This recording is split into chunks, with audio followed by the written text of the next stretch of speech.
Les gens des cafés cacao, je leur disais toujours, je dis, vous là, un jour on va vous arrêter. Oh. Mais quand je leur parle comme ça, les gens croient que je m'amuse. Je dis, mais on va un jour, on va vous mettre en prison. Parce que tout le monde dit que vous mangez l'argent, on va vous arrêter. Oh. Je dis, ah, président, non, ça, les gens disent ça parce qu'ils sont contre nous, ils sont jaloux. Je dis, moi je ne sais pas hein, ce que vous faites, mais tout le monde dit ça. Un jour, on va vous arrêter. Oh. Ils ont fait ça jusqu'à, on les a arrêtés. Ils ne m'ont pas écouté, on les a arrêtés. Et en ce qui concerne le régime Gbagbo, puisqu'ils aiment, ils veulent gérer le ministère de la parole, et ça a été toujours leur fort. Et donc, je vais leur rappeler que la parole, là, on ne paye pas. Tu te lèves et puis tu dis ce que tu penses. Mais ce que tu penses, là, on va regarder est-ce que c'est vrai ou est-ce que c'est faux. C'est ça qui fait la différence entre tous ceux qui parlent. Donc, je vais encore rappeler au régime Gbagbo que le 23 décembre 2009, le journal Le Patriote a fait sortir un article qui était intitulé « 10 ans de régime Gbagbo que de scandales financiers ». Et donc, si j'ai fini de lire là, si ce que l'article a dit est faux là, je demande pardon au PPACI, à tous les opposants de Côte d'Ivoire, aller poser plainte contre moi. Et puis le Patriote, ça va beaucoup nous faire plaisir. À quelque chose, dit-on, malheur est bon. Il aura fallu que Laurent Gbagbo et le Front populaire ivoirien arrivent au pouvoir en Côte d'Ivoire pour mesurer la vanité et la vacuité des thèses et prétentions véhiculées pendant les années d'opposition. Que ne nous ont-ils pas dit à la création du parti pseudo-socialiste dans les plantations de Dabou et pendant la lutte engagée contre Félix Houphouët-Boigny et le PDCI. Prestement, Gbagbo et les siens s'étaient présentés à nous comme des poches de moralité, des hommes capables de gouverner autrement au mieux la Côte d'Ivoire. Depuis octobre 2000, à ce jour, soit pratiquement 10 ans, la refondation ne finit pas d'être éclaboussée par des affaires de détournement de deniers publics, de prédation et d'enrichissement illicite. Dans un réquisitoire des plus virulents, l'ancien secrétaire général du CINESI, par ailleurs militant du FPI, Kipré Pierre, ne disait pas autre chose. Dès les premières heures de l'arrivée de Laurent Gbagbo, le souci majeur de certains d'entre nous au FPI, dès la prise du pouvoir, aura été la course à l'enrichissement rapide. Un avis partagé par le président Mamadou Koulibaly dans son célèbre texte publié dans la presse, Les blues de la République, où Mamadou Koulibaly vitupérait contre l'enrichissement rapide de l'entourage de Laurent Gbagbo. En matière de scandales financiers, l'exercice serait bien fastidieux de vouloir les énumérer tous, tant ils foisonnent et semblent à la vérité être des tares congénitales pour le régime des socialistes ivoiriens. Les commissions sur les achats d'armes. Quand la guerre a éclaté dans notre pays, le 19 septembre 2002, les dirigeants du FPI avaient crié sur tous les toits que les ennemis, entre guillemets, ont attaqué la Côte d'Ivoire pour faire main basse sur les ressources économiques. Sous le paravent d'un patriotisme débridé, on avait développé toutes sortes de litanies, jusqu'à ce qu'un rapport de l'ONU vienne faire découvrir le poteau rose. Pendant que la population souffrait les affres de la guerre, les principaux dirigeants du FPI s'en mettaient plein les poches à travers les commissions faramineuses reçues sur les achats d'armes de guerre. On parle de plusieurs dizaines de milliards de francs CFA que les exégètes du régime ont amassés. Des fortunes colossales dans les transactions militaires. Sous la volonté de libérer entre guillemets la Côte d'Ivoire, couvert un commerce juteux des barons du du FPI, avec des gains importants que les pontes du FPI se partageaient gracieusement. Le prétexte de la guerre a fécondé de nombreux riches. Une usine fantôme payée à 100 milliards de francs CFA aux États-Unis. Un des plus gros scandales de la refondation reste sans nul doute l'achat de l'usine de Fulton aux États-Unis. Les Ivoiriens ont pris l'information un beau matin que notre pays, la Côte d'Ivoire, a acquis une usine de transformation de cacao au pays de l'oncle Sam. Nous étions tous fiers. Quand la nouvelle est tombée, comme un coup péré. L'usine en question, introuvable sur le territoire américain, a coûté la somme de 100 milliards de francs CFA aux contribuables ivoiriens. Toutes les enquêtes diligentées sur les terres de Barack Obama se sont avérées infructueuses. Aucune usine, nulle part. En termes clairs, de petits malins au sein du FPI avaient subtilisé cette manne de plus de 100 milliards de francs CFA dans les caisses nationales pour se le partager simplement.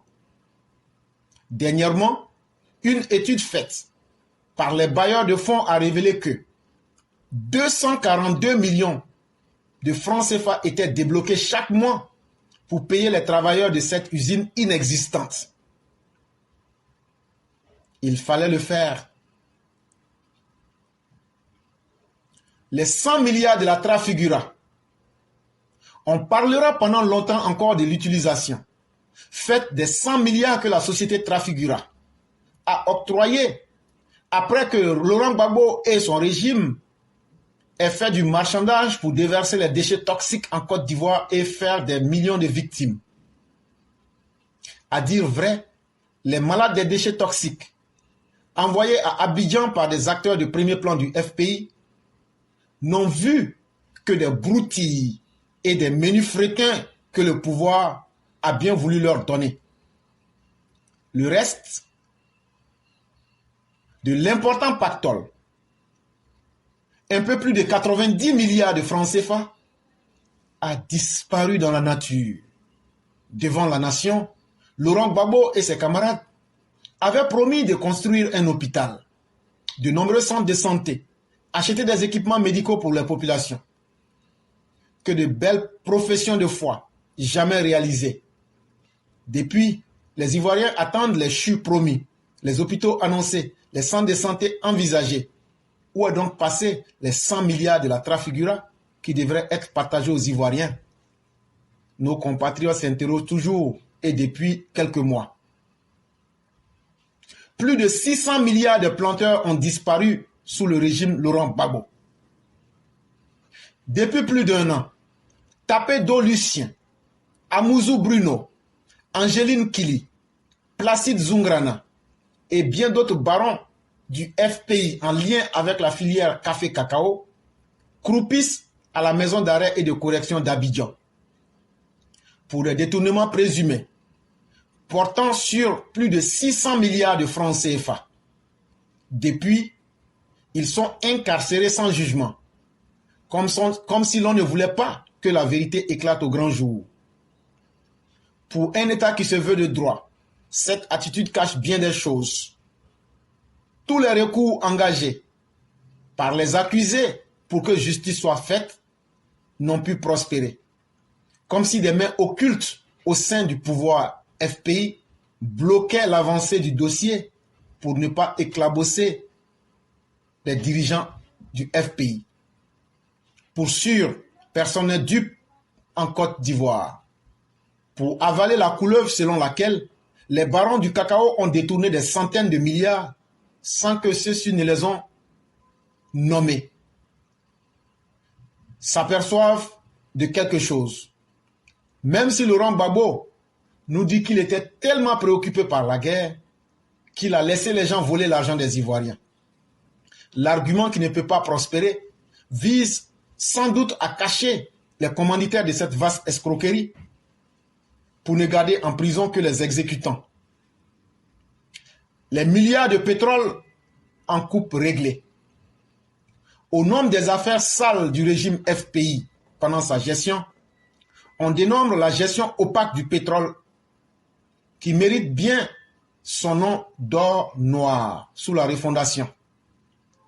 Pendant au moins 7 ans, les chiffres du pétrole ont été gardés dans le silence des salons feutrés de la présidence et du ministère des Mines, aux mains d'un protégé de Laurent Gbagbo, Bien plus, l'argent du pétrole n'a jamais fait partie du budget ivoirien pendant que Laurent Gbagbo dirigeait la Côte d'Ivoire. Pour narguer d'ailleurs tous les Ivoiriens qui se plaignaient de cette situation, Laurent Gbagbo disait que la Côte d'Ivoire n'est pas le Qatar, une boutade pour minimiser la production nationale en pétrole. Et pourtant, la réalité est tout autre. En effet, si officiellement, on annonce aux Ivoiriens la production de 50 000 barils par jour, les chiffres réels trahissent les intentions du régime FPI. Notre pays produit en vérité un peu plus de 80 000 barils par jour. Où sont donc passés les 30 000 barils qu'on produisait par jour que le régime FPI a volontairement cachés à la nation? On n'a pas besoin de dessin pour trouver la destination. Tout comme l'argent, les 600 milliards du café et du cacao qui ont disparu, les milliards du pétrole ont simplement disparu.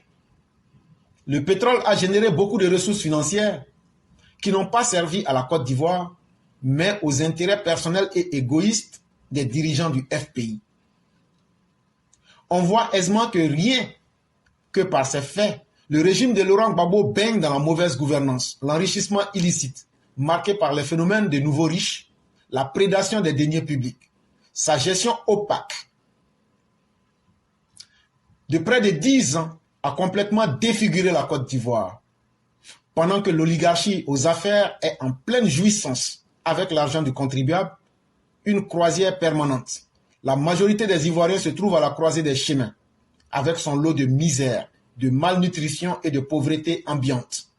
C'est véritablement à rire à gorge déployée quand on entend Laurent Gbagbo proposer l'espoir et la prospérité à ses concitoyens au lendemain de 10 ans d'obscurité et d'obscurantisme.